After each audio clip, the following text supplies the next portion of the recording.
এক ছিল টুনটুনি পাখি, একদম চঞ্চল আর বুদ্ধিমান। সে তার ছোট্ট বাসায় খুব আনন্দে থাকত। পাশের গাছে থাকত টিয়া পাখি, যার সবুজ পালক রোদের আলো ঝলমল করত। ঈগল ছিল বনের রাজা, তার তীক্ষ্ণ দৃষ্টি আর শক্তিশালী ডানা সব পাখিদের সম্মান আদায় করত। পেঁচা ছিল জ্ঞানী, রাতের অন্ধকারে সে গল্প বলত অন্য পাখিদের।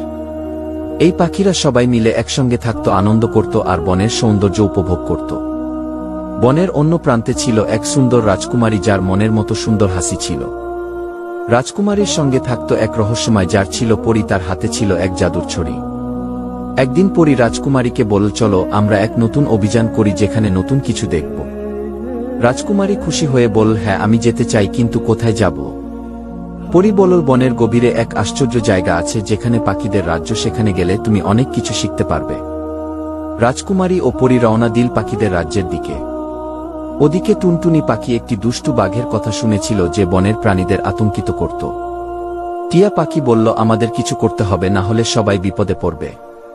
ঈগল বলল, আমরা সবাই মিলে যদি চেষ্টা করি তাহলে বাঘকে কৌশলে পরাজিত করা সম্ভব। পেঁচা বলল, তাহলে আমরা একটি পরিকল্পনা করি। সে তার অভিজ্ঞতা কাজে লাগিয়ে একটি বুদ্ধিদীপ্ত পরিকল্পনা তৈরি করল। পরীর জাদু আর পাখিদের বুদ্ধিমত্তা একসঙ্গে হলে নিশ্চয়ই তারা বাঘকে থামাতে পারবে। রাজকুমারী ও পরী যখন পাখিদের রাজ্যে পৌঁছাল, তারা সবাইকে একত্রিত করল। পরী বলল, আমাদের শক্তি একত্র করলে কিছুই অসম্ভব নয়। আসুন একসঙ্গে কাজ করি। পাখিরা ও রাজকুমারী পরী মিলে একজোট হয়ে বাঘের বিরুদ্ধে দাঁড়াল। বুদ্ধিমান পেঁচা, সাহসী ঈগল, চঞ্চল টিয়া আর টুনটুনি সবাই নিজেদের ভূমিকা পালন করল। পরীর জাদুর ছড়ির এক আঘাতে বাঘ চমকে উঠল, আর পাখিরা একসঙ্গে আওয়াজ তুলে তাকে ভয় দেখাল। বাঘ বুঝতে পারল একা কারো ওপর অত্যাচার করা সহজ, কিন্তু একসঙ্গে সবাই থাকলে তাকে হার মানতেই হবে। সে ক্ষমা চাইল আর বলল, আমি আর কাউকে ভয় দেখাব না, আমাকে ক্ষমা করো। রাজকুমারী বলল, সত্যিকারের শক্তি আসে একসঙ্গে কাজ করার মধ্যে। আজ আমরা সেটা শিখলাম।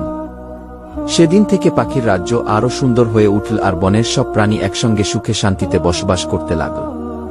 পরী বলল, আমাদের বন্ধন এখন আরো শক্তিশালী হল। রাজকুমারী হাসল, এই বন আমাদের সবার ঘর, আমরা একে রক্ষা করব। টুনটুনি পাখি গেয়ে উঠল আনন্দের গান, অন্য পাখিরাও সাথে গলা মিলাল। ঈগল বলল, আমরা সবাই একসঙ্গে থাকলে কোনো বিপদই আমাদের কাবু করতে পারবে না।